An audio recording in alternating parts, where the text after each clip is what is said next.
Hello everyone, welcome to process. तो आज की वीडियो में हम स्टार्ट करने वाले हैं chemistry class 11 chemical bonding and molecular structure को। सबसे पहले समझते हैं कि आखिर क्या होती है हमारा केमिकल बॉन्डिंग, कि what is a chemical bonding. तो सबसे पहले देखो, केमिकल बॉन्डिंग को समझने से पहले केमिकल बॉन्ड क्या होता है वो समझना ज़रूरी है। तो chemical bond is a force that holds atom together in a compound। Chemical bonding देखो एक ऐसा फोर्स होता है जो कि जितने भी हमारे एटम्स हैं उनको एक साथ टुगेदर कर एक साथ होल्ड करें। जैसे कि हमें पता है कि केमिकल बॉन्ड में बेसिकली क्या होता है, group of many atoms molecules बनाते हैं केमिकल बॉन्ड जो है। तो काफ़ी सारे एटम को एक जगह बांधना भी ज़रूरी है, वो काम करता है हमारा केमिकल बॉन्ड। तो ये फोर्स ऑफ अट्रैक्शन होता है। अब ये फोर्स ऑफ अट्रैक्शन 3 टाइप के ये बॉन्ड्स हो सकते हैं हमारे, कोवेलेंट, आयोनिक और मेटेलिक, जिसे कोऑर्डिनेट भी बोल सकते हैं हम। तो कोवेलेंट बॉन्ड जो होता है इसमें बेसिकली शेयरिंग ऑफ इलेक्ट्रॉन होता है, कि इसमें बेसिकली इलेक्ट्रॉन्स को शेयर करा जाता है एटम्स के बीच में। वहीं पर आयनिक का जो होता है कम्प्लीटली डोनेशन या फिर गेन ऑफ इलेक्ट्रॉन होता है। मेटेलिक में क्या होता है, मेटल में होता है अक्सर ऐसा कि इलेक्ट्रॉन फ्रीली मूव करता है एटम्स के बीच में। अब वो एटम कहीं पर भी जा सकता है, किसी भी के भी पास। मान लो अगर इसका वो एटम है इस वाले मॉलिक्यूल का, तो वो अगर मेटेलिक में है तो या तो इसके पास भी जा सकता है, इसके पास भी जा सकता है और इसके पास भी जा सकता है। कुछ और चीज़ें जो बेसिक नोमेनक्लेचर में आती हैं वो देख लेते हैं। कि जो सबसे मेन एटम होता है उसको हम कहते हैं सेंट्रल एटम,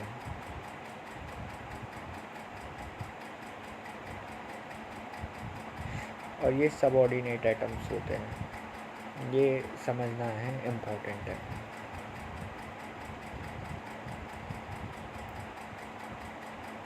अब देख लेते हैं टाइप्स ऑफ बॉन्डिंग। जैसे कि हमने पहले ही बताई थी कि बॉन्डिंग जो होती है वो 3 टाइप की होती है, आयोनिक, कोवेलेंट और मेटेलिक, जिसे हम कोऑर्डिनेट भी कहते हैं। आयोनिक में क्या होता है, कंप्लीट डोनेशन या फिर हम कह सकते हैं गेन ऑफ इलेक्ट्रॉन होता है। इसमें क्या होता है, शेयर कर लेते हैं इलेक्ट्रॉन को, और इसमें जो है इलेक्ट्रॉन फ्रीली मूव कर सकता है। हमें जो पढ़ना है कोऑर्डिनेट हमें इतना पढ़ना नहीं है, आयोनिक और कोवेलेंट पढ़ना है। तो एक बार हमारा जो मेन फोकस इस चैप्टर में रहेगा वो कोवेलेंट पर ज़्यादा रहेगा। तो यार अगर बात करें हम आयोनिक बॉन्ड की, तो ज़्यादातर मेटल्स में होता है इसमें कि कंप्लीट गेन और लॉस होता है। मेटल्स और नॉन मेटल्स के बीच में ये करा जाता है अक्सर। जैसे कि सोडियम क्लोराइड जो हमारा नॉर्मल सॉल्ट है, उसमें क्या होता है कि सोडियम कम्प्लीटली डोनेट कर देता है अपने एक इलेक्ट्रॉन को, किसको, क्लोरीन को। ऐसे ही मैग्नीशियम डाइऑक्साइड हो जाती है। एक हाइड्रोजन बॉन्ड होगा जो हम चैप्टर के लास्ट में पढ़ेंगे इसको। कोवेलेंट बॉन्ड के बारे में बात करें तो 2 नॉन मेटल्स के बीच में ये होता है, बेसिकली शेयरिंग होता है इलेक्ट्रॉन में। एक्सेप्शन हो सकते हैं, जैसे लिथियम है इसका एक्सेप्शन। मेटेलिक बॉन्ड में फ्रीली कहीं पर भी मूव कर देते हैं। अब हम देखते हैं आयोनिक, कोवेलेंट और इसके बीच में देखो डिफरेंस क्या है। डेफिनेशन के बेसिस पर अगर देखें तो एक ऐसा बॉन्ड जो कि फॉर्म होता है इलेक्ट्रोस्टैटिक फोर्स ऑफ अट्रैक्शन से ऑपोजिट चार्ज आयन के बीच में, वो होता है हमारा क्या, आयोनिक। और एक ऐसा बॉन्ड जो कि फॉर्म होता है इलेक्ट्रॉन्स की शेयरिंग से, वो कोवेलेंट होता है। इंटरेक्शन के बारे में बात करें तो यहाँ पर ट्रांसफ़र या कम्प्लीटली गेन हो जाता है इलेक्ट्रॉन का, वहीं पर यहाँ पर इलेक्ट्रॉन को शेयर करा जाता है। बॉन्ड फॉर्मेशन करें तो जब एक एटम इलेक्ट्रॉन को लूज़ करता है और एक एटम उसको गेन करता है, वो जो लूज़ करता है वो कैटायन बन जाता है, और जो गेन करता है वो एनायन बन जाता है। और ये तब बनता है जब एक साथ आते हैं एटम, न्यूट्रल एटम्स शेयर करते हैं आपस में इलेक्ट्रॉन को। इलेक्ट्रोनेगेटिविटी में देखा जाए तो 1.7 से इनकी ग्रेटर होती है और लेस होती है इनकी 1.7 से, 0 के लगभग पास में होती है, क्योंकि ये नॉन पोलर होता है। पोलर नॉन पोलर आगे हम देखेंगे। स्ट्रेंथ बात करें तो जनरली ये स्ट्रॉन्गर होते हैं क्रिस्टलाइन फॉर्म में, मतलब अपनी सॉलिड फॉर्म में। इनका क्योंकि लैटिस स्ट्रक्चर जो है वो आयन से बना हुआ है इसलिए, मगर डिस्टर्ब करे जा सकते हैं अगर किसी भी एक्वस सॉल्यूशन जैसे नॉर्मल वाटर में भी डाल दें। ये वीक होते हैं, काफ़ी ज़्यादा स्ट्रॉन्ग भी नहीं होते क्योंकि इलेक्ट्रॉन की शेयरिंग ही होती है इनमें। रूम टेम्परेचर पर ये जनरली सॉलिड होते हैं, वहीं पर ये जो होते हैं ये लिक्विड, सॉलिड और गैस तीनों में पाए जाते हैं। मॉलिक्यूल के स्ट्रक्चर और साइज़ पर डिपेंड करती है ये बात। सॉल्युबिलिटी इन वाटर में तो ये सॉल्यूबल होते हैं और ये सॉल्यूबल हो भी सकते हैं और नहीं भी हो सकते हैं पोलैरिटी के बेस पर। गुड कंडक्टर होते हैं अगर मोल्टन या अपनी एक्वस स्टेट में हो। मोल्टन और एक्वस स्टेट में ये अंतर होता है कि मोल्टन में मतलब होता है बिल्कुल पिघला हुआ। मोल्टन का मतलब क्या होता है? पिघला हुआ।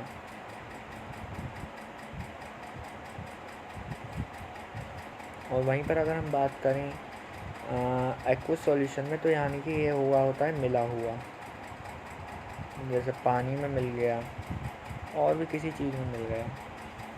तो जनरली क्या होते हैं,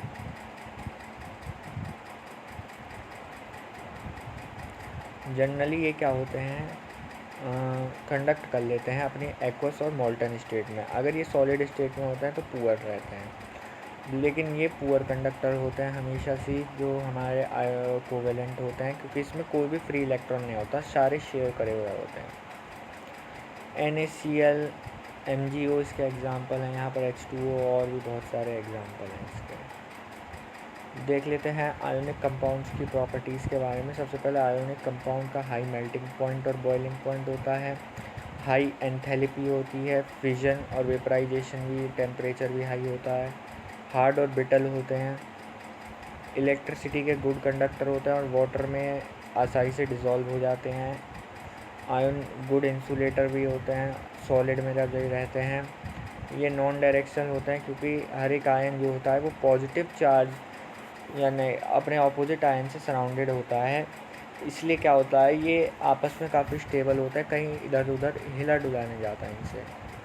बात करें वहीं प्रॉपर्टीज़ ऑफ कोवेलेंट कंपाउंड की, तो कोवेलेंट कंपाउंड की सबसे पहले है कि जो इलेक्ट्रॉन्स हैं उन वो शेयर होते हैं, इसलिए इनमें आयन नहीं होता, सिर्फ नॉन मेटल्स ही कर पाते हैं, ओनली नॉन मेटल्स प्रेजेंट इनमें। लो मेल्टिंग पॉइंट और बॉइलिंग पॉइंट है। नॉर्मली गैसेस और लिक्विड होते हैं एंड सॉलिड होता है रूम टेम्परेचर में, इलेक्ट्रिसिटी कंडक्ट नहीं करते और वाटर में डिज़ोल्व नहीं होते जनरली। बात करें पोलैरिटी के बारे में तो लो होती है, इसकी हाई होती है आयोनिक की। मेल्टिंग पॉइंट इसका लो होता है, इसका हाई होता है। कोवेलेंट का लो होता है, आयोनिक का हाई होता है। बॉइलिंग पॉइंट भी कोवेलेंट का लो होता है, आयोनिक का हाई होता है।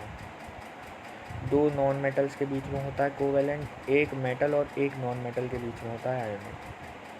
मीथेन, हाइड्रोक्लोरिक एसिड इसके एग्जांपल हैं, सोडियम क्लोराइड और सल्फ्यूरिक एसिड इसके एग्जांपल हैं आयोनिक के। आयोनिक और कोवेलेंट बॉन्ड की प्रॉपर्टीज़ देखें। यदि आयोनिक कंपाउंड की बात करें तो हाई मेल्टिंग पॉइंट और बॉइलिंग पॉइंट होता है, रूम टेम्परेचर पर होते हैं, नॉन वोलेटाइल होते हैं। कोवेलेंट कंपाउंड जो होते हैं वोलेटाइल होते हैं, लिक्विड और गैस रहते हैं रूम टेम्परेचर पर, और low melting and boiling point होता है इनका। बात करें आयोनिक कंपाउंड्स की आगे तो कंडक्ट करते हैं ये इलेक्ट्रिसिटी मोल्टन स्टेट में और अपनी एक्वस सॉल्यूशन में, लेकिन सॉलिड स्टेट में नहीं करते। ये जो होते हैं कंडक्ट ही नहीं करते इलेक्ट्रिसिटी को, क्योंकि इनमें कोई भी फ्री इलेक्ट्रॉन नहीं होता। सॉल्यूबल होते हैं वाटर में, ऑर्गेनिक सॉल्वेंट्स जैसे कि कुछ भी ले लो ऑर्गेनिक सॉल्वेंट्स में, जैसे कि अल्कोहल वगैरह, उसमें ये डिज़ोल्व नहीं होते। ये यूजुअली इनसॉल्यूबल होते हैं वाटर में, मगर ऑर्गेनिक सॉल्वेंट्स में डिज़ोल्वेबल है। इलेक्ट्रिकल कंडक्टिविटी की बात करें तो मोल्टन स्टेट में और एक्वस सॉल्यूशन में जो आयोनिक बॉन्ड है वो इलेक्ट्रिसिटी के गुड कंडक्टर होता है, क्योंकि इनके पास फ्री इलेक्ट्रॉन होता है। वहीं पर कोवेलेंट में ऐसा कोई वो नहीं है। लेविस डॉट स्ट्रक्चर, इंपॉर्टेंस और लिमिटेशंस देख लेते हैं। सबसे पहले लेविस डॉट स्ट्रक्चर बनता कैसे है? डॉट और क्रॉस का स्ट्रक्चर होता है, या तो डॉट से रिप्रेजेंट कर दो या फिर क्रॉस से रिप्रेजेंट कर दो। तो क्या है कि Lewis structure is a structural representation of molecules dots जो कि इंडिकेट करते हैं इलेक्ट्रॉन की लोकेशंस को एटम के सराउंडिंग, एंड लाइंस और dots pair represent covalent interaction between atoms की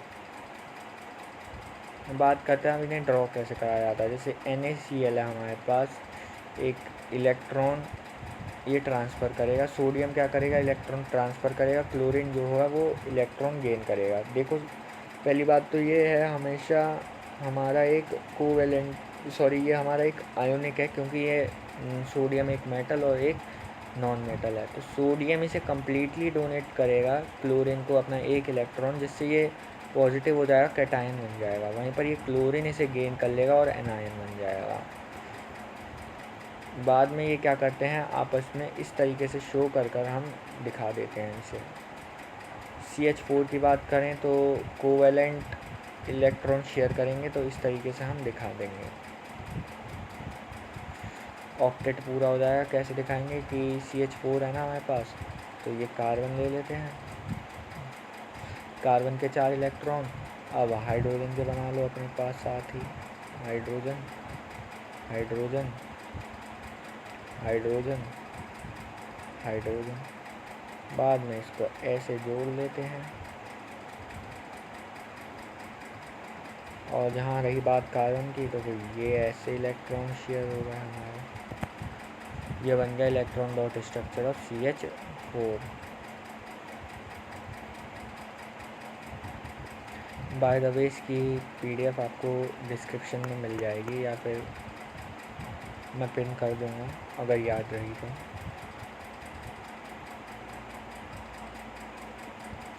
ये आपको खुद को करनी है। अब देख लेते हैं हम covalent bond and Lewis dot structure. Hydrogen है, वाटर का इस तरीके से बना लेंगे। देखो अगर हम देखें, कोवेलेंट बॉन्ड्स को रिप्रेजेंट करने के 2 तरीके होते हैं। एक तो होता है डैश स्ट्रक्चर, एक होता है हमारा डॉट स्ट्रक्चर, जो हम ऑलरेडी डिस्कस कर सकते हैं, लेविस वाला। डैश इस तरीके से बनता है कुछ,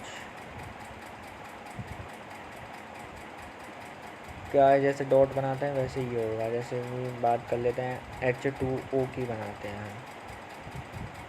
तो ऑक्सीजन है हमारे पास, तो उससे वैलेंस इलेक्ट्रॉन 6 वैलेंस इलेक्ट्रॉन होंगे इसके पास, 1 2 3 4 5 और 6। इस तरीके से क्या करेंगे, हम हाइड्रोजन के साथ बना देंगे, ये हाइड्रोजन के साथ शेयर हो जाएगा इसका एक इलेक्ट्रॉन। तो कहने का मतलब ये है कि हम इसे ऐसे लिख सकते हैं, हाइड्रोजन और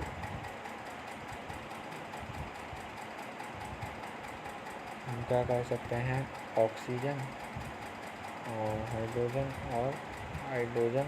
और यहाँ पर हम क्या कर देंगे, 4 इलेक्ट्रॉन्स को दिखा देंगे कि ये 4 इलेक्ट्रॉन हैं जिनका कोई यूज़ नहीं होता है। अब देखो शेयरिंग में 2-3 टाइप के बॉन्ड्स बन सकते हैं हमारे। एक बन सकता है सिंगल, एक डबल और एक ट्रिपल बॉन्ड बन सकता है। ये सिंगल का एग्जांपल है, ये है हमारा डबल का एग्जांपल है, डबल बॉन्ड का। ये ट्रिपल बॉन्ड का एग्जांपल है, सिंगल बॉन्ड के ये रहा एग्जांपल, ये सिंगल बॉन्ड का एग्जांपल है। अब देखो 2 टाइप के कंपाउंड होते हैं, एक होते हैं इलेक्ट्रॉन रिच कंपाउंड और एक होते हैं इलेक्ट्रॉन डेफिशिएंट कंपाउंड, जो हमारे आगे कॉन्सेप्ट को सीखने के लिए काफ़ी ज़रूरी हैं।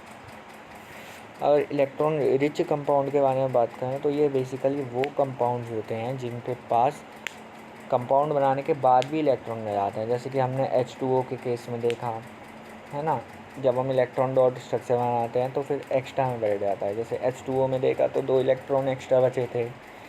ऐसे ही NH3 का जब इलेक्ट्रॉन डॉट स्ट्रक्चर बनाते हैं तो उसमें 2 एक्स्ट्रा मिल जाते हैं। तो ये होते हैं इलेक्ट्रॉन रिच।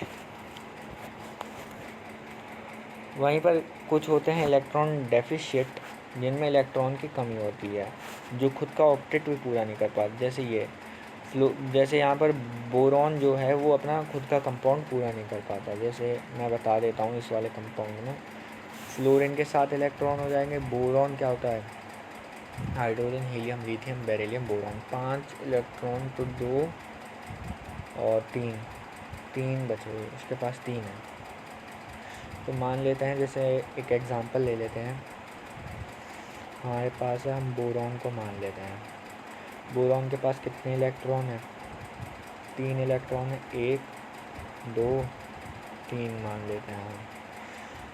अब हमें फ्लोरीन बनाना है, फ्लोरीन बना लेते हैं। इसको दूसरे, इसे अब हम क्रॉस से रिप्रेजेंट करेंगे, 1 2 3 4 5 6 7, ऐसे ही ये वाला फ्लोरीन बन जाएगा, 2 3 4 5 6 7।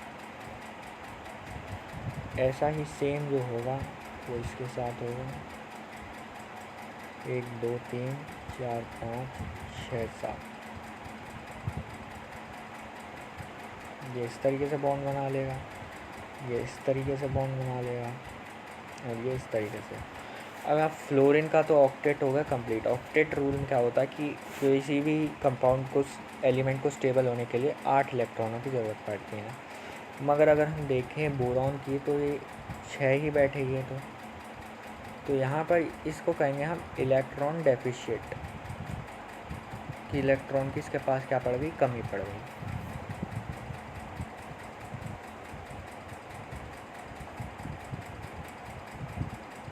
अब देखते हैं कि बॉन्डिंग की आखिरकार ज़रूरत ही क्यों पड़ती है, वाई बॉन्डिंग।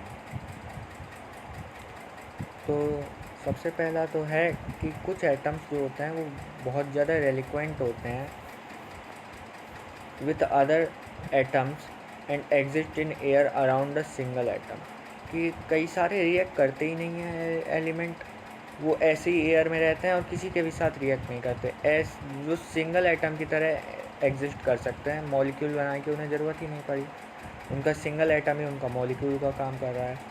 तो ऐसे जो होते हैं इनको नोबल गैसेस कहते हैं। ये काफ़ी स्टेबल होते हैं, इनकी इलेक्ट्रॉनिक एग्रीमेंट अरेंजमेंट काफ़ी स्टेबल होती है, क्योंकि इनके आउटर मोस्ट शेल जो होता है वो फुल होता है। फुल मतलब 8 इलेक्ट्रॉन्स होते हैं आउटर मोस्ट शेल में। जैसे हीलियम के में 2, हाँ, नियॉन के में 8 और आर्गन के में 8। तो देखो, हीलियम और हाइड्रोजन इसमें एक्सेप्शन है कि वो 8 की जगह 2 भी अगर पूरे कर लेते हैं हम, अगर वो 2 भी पूरे कर लें, 2 इलेक्ट्रॉन भी, तो भी वो स्टेबल होंगे, ये हम मानते हैं। इसे लॉ ऑफ डुप्लेट कहा जाता है। बाकी सारे जो एटम्स होते हैं वो इन्हीं की तरह स्टेबल होना चाहते हैं इलेक्ट्रॉनिक कन्फिग्रेशन में, जो इनकी नियरेस्ट नोबल गैस कन्फिग्रेशन होती है। मान लो अगर हमारे पास हाइड्रोजन है, तो हाइड्रोजन जो है अपनी नियरेस्ट नोबल गैस कन्फिग्रेशन चाहेगा हीलियम की तरह। मान लेते हैं, हम ले लेते हैं कार्बन, तो कार्बन चाहेगा कि या तो उसका नियॉन के साथ हो जाए या फिर हीलियम के साथ हो जाए, इतना ज़्यादा हो जाए। मान लेते हैं कैल्शियम, तो वो चाहेगा कि वो आर्गन की तरह स्टेबल हो जाए, इस तरीके से। तो बॉन्डिंग में क्या होता है, नए सब्सटेंस बनते हैं वैलेंस इलेक्ट्रॉन के इन्वॉल्वमेंट की वजह से। तो स्टेबल होने के लिए करते हैं बॉन्डिंग। पोलर और नॉन पोलर कोवेलेंट बॉन्ड्स देख लेते हैं। तो पोलर कोवेलेंट बॉन्ड 2 तरीके का होता है, पोलर और नॉन पोलर। पोलर में वो होते हैं जो डिफरेंट एटम्स हों, जैसे ये डिफरेंट एटम्स अगर शेयरिंग कर रहे हैं तो वो पोलर कोवेलेंट बॉन्ड्स होते हैं। और अगर सेम एटम शेयरिंग कर रहे हैं तो वो पोलर कोवेलेंट बॉन्ड होगा। ऐसा क्यों, क्योंकि इनकी इलेक्ट्रोनेगेटिविटी सेम होगी, तो ये नॉन पोलर होंगे। जिनकी इलेक्ट्रोनेगेटिविटी 0 हो वो नॉन पोलर होते हैं, और जिनकी इलेक्ट्रोनेगेटिविटी नॉट इक्वल टू 0 हो वो पोलर होते हैं। ये कंडीशन होती है। अब देखते हैं ऑक्टेट रूल। तो ऑक्टेट रूल क्या कहता है कि कोई भी एटम के आउटर मोस्ट शेल में 8 इलेक्ट्रॉन होने चाहिए उसको स्टेबल होने के लिए। इसके लिए चाहे तो वो कंप्लीटली गेन कर सकता है इलेक्ट्रॉन को, कंप्लीटली ट्रांसफ़र कर सकता है इलेक्ट्रॉन को, या फिर हम कह सकते हैं कंप्लीटली शेयर कर सकता है इलेक्ट्रॉन को। यहाँ पर ट्रांसफ़र हो रहा है इलेक्ट्रॉन्स का, यहाँ शेयर हो रहा है इलेक्ट्रॉन। तो दो तरीके हो गए यहाँ पर। बात करते हैं इसमें क्या खामियां थी, लिमिटेशंस ऑफ ऑक्टेट थ्योरी की। ऑक्टेट थ्योरी की क्या क्या लिमिटेशंस रही थी। तो सबसे पहले तो ऑड नंबर ऑफ इलेक्ट्रॉन्स मान लेते हैं, जैसे NO नाइट्रोजन डाइऑक्साइड। तो यहाँ पर ऑक्टेट रूल इनएडिक्वेट हुआ। क्यों? क्योंकि यहाँ पर स्टेबल होने के लिए इसे odd number of valence electrons की ज़रूरत थी, जो कि पूरी नहीं हो पाएंगी, क्योंकि 2 इलेक्ट्रॉन की शेयरिंग होगी तो एक पेयर बनता है। फिर कईयों में ऐसा होता है कि जहाँ पर ऑक्टेट से ज़्यादा रखते हैं एलिमेंट, जैसे कि फॉस्फोरस, सल्फ़र एक्सेट्रा में, जैसे PF5 PCl5 के एग्जांपल हमारे पास हैं। एक्सपेंडेड ऑक्टेट वाला PF5 SF6 है ना, H2SO4, ये ऑक्टेट रूल होते नहीं। अभी देखेंगे कि कैसे कैसे बनता है इनके मॉलिक्यूलर स्ट्रक्चर भी। कईयों में इनकम्प्लीट ऑक्टेट भी है, जैसे मैंने बताया था आपको। ये सबसे पहले ज्योमेट्री और स्टेबिलिटी के बारे में कुछ नहीं बताता। मॉलिक्यूलर ज्योमेट्री क्या क्या, मॉलिक्यूल दिखता कैसे है। डी ऑर्बिटल के रोल के बारे में नहीं बता पाया। और नोबल गैस के बारे में इसने ये बताया कि ये अटेन कर सकती हैं, इनके 8 इलेक्ट्रॉन है तो इनको ज़रूरत नहीं है। मगर एक जेनॉन अपना एक बनाता है फ्लोरीन के साथ कंपाउंड, जेनॉन डाइफ्लोराइड। इसने तो बना लिया कंपाउंड, जो कि इसके पास ऑलरेडी 8 इलेक्ट्रॉन थे। ऑलरेडी जेनॉन के पास 8 इलेक्ट्रॉन थे और फ्लोरीन ऑलरेडी 7 था, तो फिर क्या ज़रूरत बन गई कंपाउंड बनाने की। तो ये इसका एक लिमिटेशन होगा। जैसे जेनॉन का अगर हम देखें तो जेनॉन डाइफ्लोराइड ऐसे बन गया हमारा। जेनॉन के पास ऑलरेडी 8 थे, अब कितने कर लिए उसने, और 2 बढ़ा लिए, 10 इलेक्ट्रॉन कर लिए। फ्लोरीन ने 8 कर लिया अपने आप को स्टेबल करने के लिए। बात करें जैसे SF6 की, तो यहाँ पर क्या हो रहा है, सल्फ़र, जैसे फ्लोरीन तो स्टेबल हो गया, मगर सल्फ़र के बारे में बात करें तो यहाँ ओवर फिटिंग हो गई, यानी कि ऑक्टेट जो हो गया वो एक्सपेंड हो गया, 8 इलेक्ट्रॉन से ज़्यादा हो गया। देखो 1 2 3 4 5 6 7 8 9 10 11 12 इलेक्ट्रॉन्स हैं। ऐसे ही PCl5 के केस में है कि 1 2 3 4 5 6 7 8 9 10 इलेक्ट्रॉन्स में। ये तो थे ओवर फिटिंग के एग्जाम। कहीं पर कमी भी पड़ गया, जैसे BeCl2 का एग्जांपल दिया है हमें। इसका इलेक्ट्रॉनिक कन्फिग्रेशन बनाया है तो क्लोरीन स्टेबल हो गए, मगर बेरिलियम तो स्टेबल नहीं हुआ, इस पर तो 4 ही इलेक्ट्रॉन है। एल्यूमिनियम क्लोराइड हो गया हमारा, एल्यूमिनियम क्लोराइड में एल्यूमिनियम स्टेबल नहीं हो पाया, क्लोरीन स्टेबल हो गया। बोरॉन ट्राइफ्लोराइड में भी देखो बोरॉन स्टेबल नहीं हो पाया, फ्लोरीन, तीनों स्टेबल हो गए।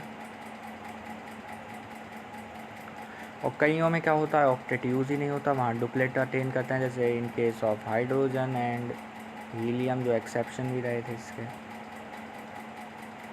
तो ये 2 तरीके के हमारे हो गए। आगे पढ़ेंगे ऑक्टेट और डुप्लेट। जैसे ये डुप्लेट रूल आ गया कि 2 इलेक्ट्रॉन आउटर मोस्ट शेल में होने चाहिए, इसे डुप्लेट रूल कहते हैं। जैसे हाइड्रोजन और हीलियम इस रूल को ऑबे करते हैं क्योंकि उनके पास सिर्फ एक ही शेल होता है। ऑक्टेट रूल में क्या होता है कि 8 इलेक्ट्रॉन होने चाहिए आउटर मोस्ट शेल में। जितने भी अदर एलिमेंट्स हैं हाइड्रोजन और हीलियम को छोड़ के, वो बाकी सब ऑक्टेट रूल को फॉलो करते हैं। ये हाइड्रोजन और हीलियम जो हैं ये डुप्लेट रूल को फॉलो करते हैं। अब देखते हैं वो फैक्टर्स जो आयनिक बॉन्ड को इन्फ्लुएंस करते हैं बनने के लिए। सबसे पहले आयोनाइजेशन एनर्जी जितनी कम होगी उतने आसानी से कैटायन बनेगा, और जितने आसानी से कैटायन बनेगा उतनी ही आसानी से हमारा बॉन्ड बनेगा आयोनिक।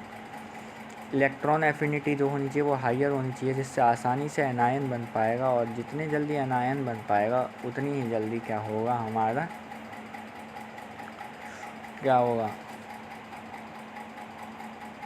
जल्दी बनेगा। लैटिस एनर्जी होनी चाहिए कि अगर हाई लैटिस एनर्जी होगी तो ज़्यादा टेंडेंसी होगी आयनिक बॉन्ड बनाने की और जल्दी बनेगा, बस ये बात है। बात कर लेते हैं फॉर्मल चार्जेस के ऊपर। तो फॉर्मल चार्जेस बेसिकली हमें क्या है, फॉर्मल चार्जेस वो होते हैं कि ओवरऑल किसी भी एटम पर कितना चार्ज है। ऑक्सीजन इन ग्रुप 6 तो उसके 6 वैलेंस इलेक्ट्रॉन हैं। हाइड्रोजन और OH नेगेटिव में यही 7 इलेक्ट्रॉन हो जाते हैं। तो वैलेंस इलेक्ट्रॉन 6 हैं, असाइंड इलेक्ट्रॉन भी 6 हैं, तो फॉर्मल चार्ज हो गया 0। वैलेंस इलेक्ट्रॉन 6 है, असाइंड इलेक्ट्रॉन 7 हैं, तो फॉर्मल चार्ज हो गया -1। तो फॉर्मल चार्ज होता है वो difference between the number of valence electrons and the sum of non binding and half of the bonded electron के सम ही क्या होता है, चार्ज होता है। Valence electron non bonded electrons और बॉन्डेड इलेक्ट्रॉन्स का हाफ। जैसे कि एग्जांपल है H2O में, तो नॉन बॉन्डेड ऑक्सीजन के रिस्पेक्ट में अगर हम बात करें तो सबसे पहले तो है हमारे पास कि वैलेंस इलेक्ट्रॉन्स कितने होते हैं ऑक्सीजन के पास, 6। उसमें हमें क्या कर लेनी है, चीज़ों को माइनस कर लेनी है। क्या चाहिए करनी है, 6 में से हमें क्या माइनस करना है, नॉन बाइंडेड इलेक्ट्रॉन जो कि हैं 4। 6 में से 4 और बाइंडेड इलेक्ट्रॉन्स का हाफ, जो 1 2 3 4 5 6। 6 में से 4 में से 3 घटाओ, ये आ गया हमारा वो 4 5 6 7, तो ये -1 इसका करेक्ट आंसर आ गया। इस तरीके से फॉर्मल चार्ज हम निकाल सकते हैं OH नेगेटिव का। H2O का निकालोगे 6 इलेक्ट्रॉन, और फिर नॉन बाइंडेड इलेक्ट्रॉन 4 हो गए, और उसमें हमें माइनस करने हैं हाफ ऑफ बॉन्डेड इलेक्ट्रॉन, जितने बॉन्ड हुए हैं इलेक्ट्रॉन। तो 2 इलेक्ट्रॉन बॉन्ड हुए हैं, तो 2 4 6 हो गया, 6 में से 6 गया 0, तो ये पानी का आ गया। ऐसे ही इसका फॉर्मल चार्ज यहाँ दिया हुआ है। अब देख लेते हैं बॉन्ड पैरामीटर्स। तो बॉन्ड पैरामीटर्स में सबसे पहला बॉन्ड लेंथ होता है, फिर बॉन्ड एंगल होता है, बॉन्ड एंथैल्पी होता है, और बॉन्ड ऑर्डर होता है।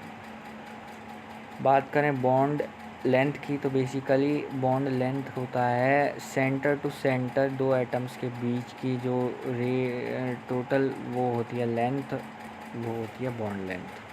इसको अफेक्ट करता है बॉन्ड मल्टीपल्सिटी और साइज़ ऑफ एटम। जितना ज़्यादा एटम का साइज़ बढ़ेगा उतना ज़्यादा बॉन्ड बढ़ेगा। बॉन्ड एंगल के बारे में बात करें तो angle between 3 atoms across least 2 bond, जिनके पास कम से कम 2 बॉन्ड हो। जैसे कि यहाँ पर बात करें हाइड्रोजन और हाइड्रोजन के बीच में निकाल लो, हाइड्रोजन ऑक्सीजन के बीच में निकाल लो, हाइड्रोजन से हाइड्रोजन के बीच में निकाल लो, कैसे भी निकालो। बॉन्ड एंथैल्पी बेसिकली क्या होता है कि एक मोल बॉन्ड को सब्सटेंस पर वो हाईएस्ट कितने स्ट्रॉन्ग है, मतलब कितनी एनर्जी रिक्वायर्ड होगी तोड़ने के लिए एक मोल वैसे बॉन्ड को, वो होती है बॉन्ड एंथैल्पी। बॉन्ड होता है कि number of bonds that form दो, जो कि कैसे बनाते हैं इलेक्ट्रॉन के बीच में। एक होता है सिंगल बॉन्ड, उसका बॉन्ड ऑर्डर होता है 1। जहाँ पर डबल बॉन्ड आ जाए वहाँ 2 हो जाएगा बॉन्ड ऑर्डर, जहाँ पर ट्रिपल बॉन्ड आ जाए वहाँ 3 होगा। 1 2 3 ही बॉन्ड ऑर्डर होगा। पोलैरिटी ऑफ बॉन्ड मैंने बताया था कि पोलर बॉन्ड्स और नॉन पोलर बॉन्ड्स क्या होते हैं। नॉन पोलर होते हैं जिनमें सेम ही टाइप के यूज़ हो रहे हों हमारे इलेक्ट्रॉन, और पोलर बॉन्ड वो होते हैं जिनमें डिफरेंट टाइप के यूज़ हो रहे हों। अब यहाँ एक एक चीज़ को साफ साफ समझाया है कि average length of bond between 2 atoms, average distance between centre of atoms, bond length inversely proportional होता है बॉन्ड एनर्जी के, मतलब बॉन्ड एंथैल्पी जो हमने देखी थी। मतलब बॉन्ड इंक्रीज़ होगा एनर्जी डिक्रीज़ होगी। एक्सेप्शन ये हैं कुछ। बॉन्ड ऑर्डर के बारे में बात करें तो बॉन्ड ऑर्डर बेसिकली क्या होता है 1 2 3, जैसे सिंगल बॉन्ड 1, जहाँ double bond 2, triple bond 3। Bond angle basically 2 atoms के बीच में कितना एंगल है, कम से कम 2 बॉन्डेड पेयर्स तो होंगे। और बॉन्ड एंगल जो होता है ज्योमेट्रिक एंगल होता है 2 एडजेसेंट कोवेलेंट बॉन्ड्स के बीच में। शेप ऑफ मॉलिक्यूल जो है वो बॉन्ड एंगल को ही कंट्रोल करता है। बॉन्ड एनर्जी जो होती है वो एवरेज अमाउंट ऑफ एनर्जी जो कि सारे बॉन्ड्स को तोड़ने के लिए, वैसे 1 मोल सारे बॉन्ड्स को तोड़ने के लिए ज़रूरत हो। बॉन्ड एनर्जी होता है। 3 टाइप बॉन्ड एनर्जी डिपेंड होती है साइज़ ऑफ एटम, जितना बड़ा साइज़ होगा हमें पता है बॉन्ड एनर्जी उसके, जितना बड़ा एटम होगा बॉन्ड एनर्जी, बॉन्ड लेंथ बढ़ेगी, और जितनी बॉन्ड लेंथ होगी बॉन्ड एनर्जी उतनी कम लगेगी। इलेक्ट्रोनेगेटिविटी और बॉन्ड लेंथ और बॉन्ड स्ट्रेंथ के बीच में जो रिलेशन है वो इन्वर्स का है। बॉन्ड ऑर्डर इंक्रीज़ होता है तो लेंथ डिक्रीज़ होती है, और बॉन्ड ऑर्डर इंक्रीज़ होता है तो बॉन्ड एंथैल्पी भी इंक्रीज़ होती है। Part 1 thanks.